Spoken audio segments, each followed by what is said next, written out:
आज मैं आप लोगों को ऐसी मिस्टेक्स बताऊंगा जो हर एक बिगिनर, हर एक इंटरमीडिएट क्लाइंट करता है।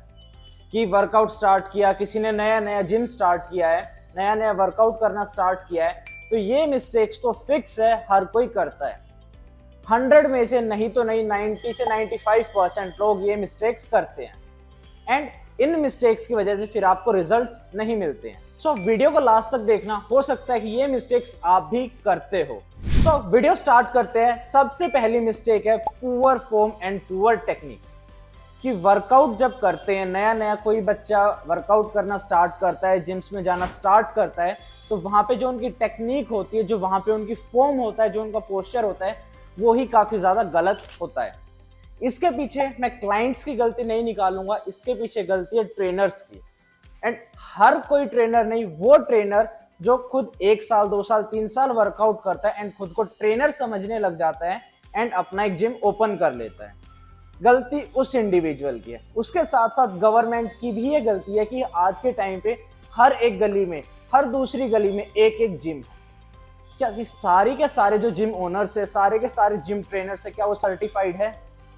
तो गवर्नमेंट को पहले एक प्रॉपर टेस्ट कंडक्ट करना चाहिए, प्रॉपर एक लाइसेंस देना चाहिए कि हर कोई इंडिविजुअल या हर कोई पर्सन अपना एक जिम ओपन ना कर सके। जिम सिर्फ वो ही ओपन कर सकते हैं जिनके पास प्रॉपर एक सर्टिफिकेशन हो, प्रॉपर जिसके पास नॉलेज हो, तो वही इंडिविजुअल जो जिम ओपन कर सकता है। एंड क्लाइंट को भी ये देखना चाहिए कि जो सामने वाला पर्सन है वो 1500 या 1000 रुपए महीने का क्यों ले रहा है, क्योंकि उस पर्सन के पास नॉलेज है। एंड जो दूसरा ट्रेनर है वो 800 या 500 रुपए महीने का क्यों ले रहा है, क्योंकि उसके पास नॉलेज नहीं है। सिर्फ और सिर्फ जो उसका गोल है वो मनी माइंडेड गोल है कि मेरे को 1 क्लाइंट आए या 100 क्लाइंट आए, बस मेरे को पैसा चाहिए। बट जो एक सर्टिफाइड ट्रेनर होगा वो आपकी हेल्थ को अच्छा लेके आएगा, हेल्थ को अच्छा बनाएगा, आपकी एक प्रॉपर फिटनेस की तरफ आपको लेके जाएगा। बट जो अनसर्टिफाइड है, जिसके पास नॉलेज नहीं है, वो जो जिम ट्रेनर है वो आपको एक इंजरी की तरफ लेके जाता है। तो सबसे पहला जो मिस्टेक होती है, सबसे पहली जो मिस्टेक होती है वो होती है poor form, poor posture, poor technique. And इसमें क्लाइंट की गलती नहीं होती। क्लाइंट की गलती सिर्फ कहाँ पे होती है कि वो पैसों के चक्कर में एक लोकल जिम में चले जाते हैं, एक ऐसे ट्रेनर के पास चले जाते हैं जिसके पास ना ही कोई सर्टिफिकेशन है, ना ही कोई नॉलेज है। दूसरी मिस्टेक है कि लैक ऑफ प्रोग्रेसिव ओवरलोड। आएंगे क्लाइंट्स, आज फॉर एग्जांपल इस हफ्ते उन्होंने 10 kg से ट्रेनिंग की, अगले हफ्ते फिर से 10 kg से ट्रेनिंग की, उससे अगले हफ्ते फिर 10 kg से ट्रेनिंग की। तो अगर आप प्रोग्रेशन नहीं लेके आओगे तो आपको बेटर रिजल्ट्स नहीं देखने को मिलेंगे। आपका क्या होगा, प्लेट्यू हिट हो जाएगा। प्लेट्यू क्या होता है कि हमारी बॉडी क्या करती है, डेवलप करती है, हाइपरट्रॉफी स्टेट में जाती है। कब जाती है? जब हम हर हफ्ते उसको मैक्सिमम लिमिट पे टच कराते हैं। फॉर एग्जाम्पल डे 1 है, आज आपने चेस्ट वर्कआउट किया।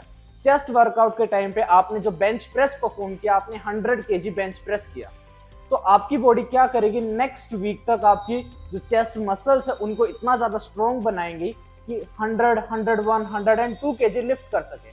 बट आपने क्या किया, नेक्स्ट वीक आगे स्टिल 100 kg लिफ्ट किया। तो आपकी बॉडी को और ज्यादा डेवलप होने की नीड नहीं है, उस मसल को और भी ज्यादा स्ट्रॉन्ग बनने की नीड नहीं है। बट अगर आप नेक्स्ट वीक में 101 या 102 kg लिफ्ट करते, अपनी लिमिट को सरपास करते, तो हो सकता है कि उससे अगले हफ्ते आपका मसल क्या होता, 103 के लिए, 104 के लिए रेडी हो। तो प्रोग्रेशन हर वर्कआउट सेशन में इंपॉर्टेंट है। एंड प्रोग्रेशन सिर्फ आप वेट से नहीं, स्पीड से भी लेके आ सकते हो कि स्पीड आपको फास्ट करनी है, स्पीड आपको कम करनी है। रैप रेंज के साथ आप प्रोग्रेशन ला सकते हो, आप वॉल्यूम के साथ प्रोग्रेशन ला सकते हो। प्रोग्रेशन आपकी कई तरीके से आती है, जरूरी नहीं कि आपको वेट को ही इंक्रीज करना है। तीसरी मिस्टेक क्या करते हैं, इर्रेगुलरिटी। एक हफ्ता आपने वर्कआउट किया, उसमें उसके बाद आपने 2 दिन का 3 दिन का ब्रेक ले लिया, फिर आपने 1 हफ्ता वर्कआउट किया, फिर आपने 4 दिन का ब्रेक ले लिया, फिर आपने 2 हफ्ते वर्कआउट किया, फिर आपने पूरा हफ्ता स्किप कर दिया, आपने 1 महीना वर्कआउट किया, 2 महीने आपने स्किप कर दिया। नहीं, ऐसे आपको रिजल्ट्स नहीं मिलते हैं। अगर आपको बेस्ट रिजल्ट चाहिए तो आपको कंटिन्यूटी में, आपको डेली वर्कआउट करना पड़ेगा। एक बार हफ्ते में 1 दिन का ब्रेक आप ले सकते हो, आपकी बॉडी को भी रिकवरी की नीड है, रेस्ट की नीड है, तो वीक में 1 बार आप ब्रेक ले सकते हो। तो 6 बार तो आपको वर्कआउट करना पड़ेगा। फोर्थ मिस्टेक की अगर मैं बात करूं, फोर्थ मिस्टेक क्या है कि जो फीमेल क्लाइंट्स वो क्या करती है, वो ज्यादातर अपना जो ध्यान देती है वो कार्डियो के ऊपर रखती है। आएगी, रनिंग करेंगी, बर्पीज करेंगी, जुम्बा करेगी, एरोबिक्स करेगी, ठीक है करो, वो आपकी कार्डियो रेस्पिरेटरी एंड्योरेंस के लिए अच्छा है, आपको कार्डियो रेस्पिरेटरी सिस्टम काफी अच्छा होगा, इंप्रूव होगा, हेल्दी बना रहेगा। बट जब बात आती है मसल स्ट्रेंथनिंग की, तो मसल स्ट्रेंथनिंग के लिए आपको स्ट्रेंथ ट्रेनिंग करनी ही पड़ेगी। एंड ऐसा बिल्कुल भी नहीं है, ये काफी बड़ा मिथ है। एंड ये मैंने अपनी पहले भी कई वीडियोस में बताया है कि अगर फीमेल स्ट्रेंथ ट्रेनिंग करेगी तो वो लड़कों के जैसे नहीं होगी, उनकी बॉडी बल्की नहीं बनेगी। तो स्ट्रेंथ ट्रेनिंग मेल हो या फीमेल हो, दोनों के लिए काफी ज्यादा इंपॉर्टेंट है। जब आप स्ट्रेंथ ट्रेनिंग करते हो तो आपको मस्कुलर स्ट्रेंथ मिलती है, आपकी बोन डेंसिटी और भी ज्यादा अच्छी होती है, आपको मस्कुलर एंड्योरेंस मिलती है। तो आपकी ओवरऑल हेल्थ के लिए आपको स्ट्रेंथ ट्रेनिंग भी करनी होगी। एंड मैं ये नहीं कह रहा हूं कि सिर्फ स्ट्रेंथ ट्रेनिंग करो, स्ट्रेंथ ट्रेनिंग के साथ साथ आपको कार्डियो भी करना है, आपको फ्लेक्सिबिलिटी के लिए भी ट्रेन करना है। तो अगली मिस्टेक की तरफ चलते हैं। अगली मिस्टेक क्या है कि क्लाइंट्स वार्म अप नहीं करते हैं एंड वर्कआउट के बाद कूल डाउन फेज नहीं करते हैं। वार्म अप में क्या होता है कि कई सारे जो ट्रेनर्स होते हैं क्या बोलते हैं कि आप 10 मिनट कार्डियो कर लो, आपका वार्म अप हो जाएगा। नहीं, जब हम कार्डियो करते हैं वहां पे हमारा हार्ट एंड लंग्स ट्रेन होता है।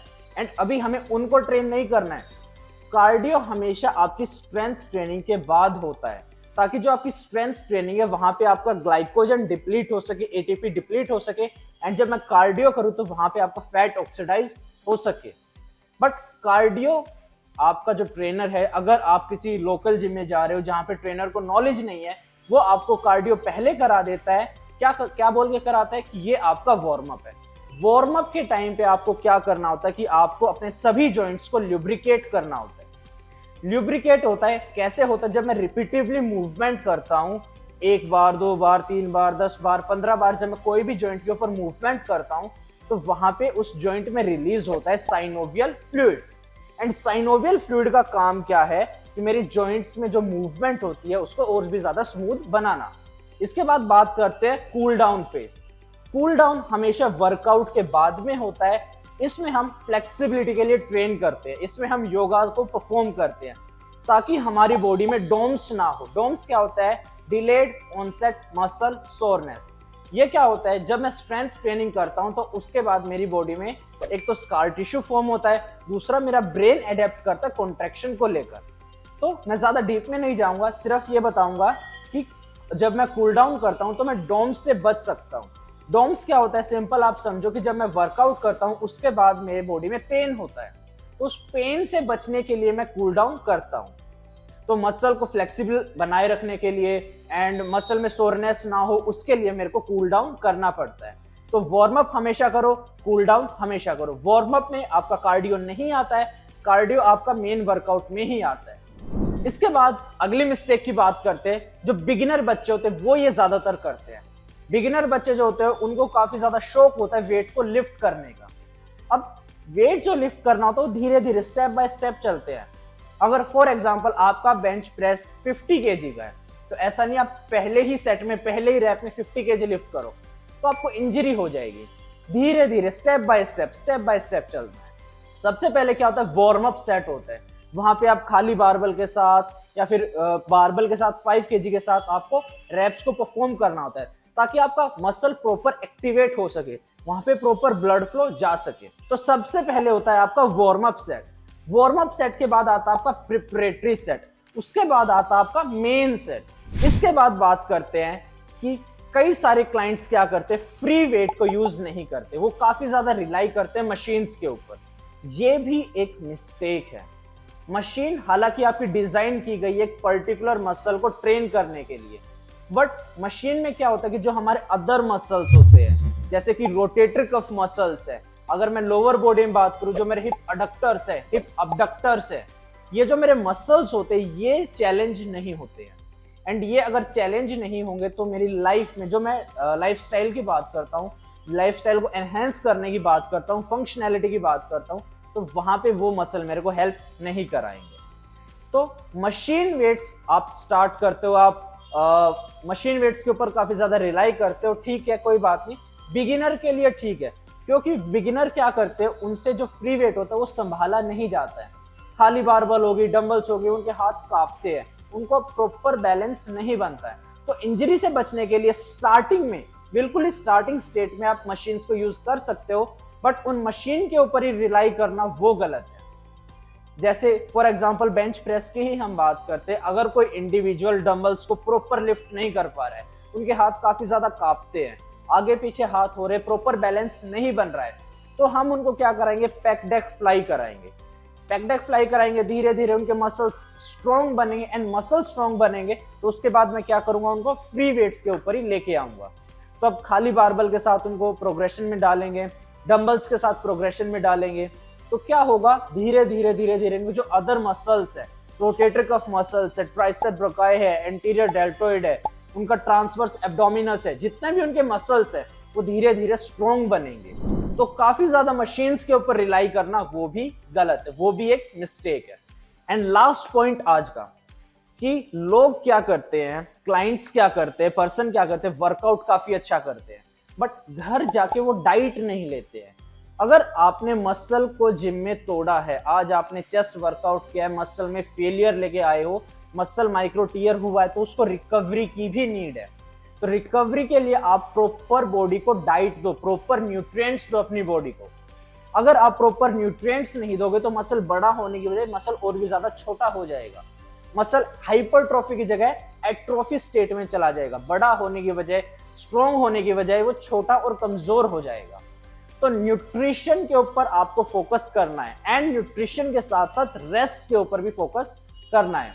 काफी सारे क्लाइंट्स क्या करते हैं, सिर्फ बिगिनर नहीं, इंटरमीडिएट नहीं, एडवांस क्लाइंट्स भी ऐसा करते हैं कि क्या करते हैं, जैसे मंडे को उन्होंने अपने बाइसेप्स को ट्रेन किया, अगले दिन भी बाइसेप्स को ट्रेन करेंगे, उससे अगले दिन भी बाइसेप्स को ट्रेन करेंगे। ऐसा नहीं करना है। अगर आप अपने मसल को प्रॉपर रेस्ट नहीं दोगे, प्रॉपर न्यूट्रिशन नहीं दोगे, तो आपका जो मसल है स्ट्रॉन्ग होने की बजाय और भी ज्यादा वीक हो जाएगा। तो ये कुछ मिस्टेक्स है जो कि ज्यादातर, या मैं कहूं 100 में से 95% क्लाइंट्स गलतियां करते हैं। प्रोग्रेशन नहीं देते प्रॉपर अपने वर्कआउट में, मशीन्स को ज्यादा यूज करते हैं, डाइट नहीं लेते, रेस्ट नहीं करते हैं, एंड ये सारी चीजें परफॉर्म नहीं करते, ये सारी चीजें नहीं करते हैं। तो अगर आप भी इनमें से कोई एक मिस्टेक भी करते हो तो वो आपके वर्कआउट को, वो आपके रिजल्ट्स को हैम्पर कर सकता है। तो अगर आपको भी प्रॉपर रिजल्ट्स नहीं मिल रहे तो इन पॉइंट्स के ऊपर फोकस करो, वर्क करो, एंड आपको काफी अच्छे रिजल्ट्स मिलेंगे।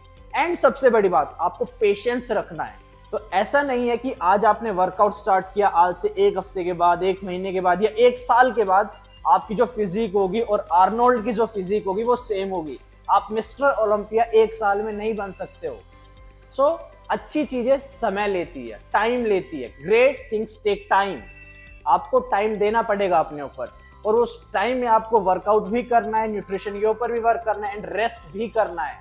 ये 3 की फैक्टर्स है, वर्कआउट, न्यूट्रिशन एंड रेस्ट। इन तीनों के ऊपर आपको वर्क करना पड़ेगा। सो ये थी आज की हमारी वीडियो, एंड ऐसी और भी ज्यादा वीडियोस के लिए, फिटनेस साइंस को जानने के लिए, एक्सरसाइज साइंस को जानने के लिए, मिस्टेक्स को जानने के लिए आप हमारे चैनल को सब्सक्राइब कर सकते हो। कोच हिमांशु।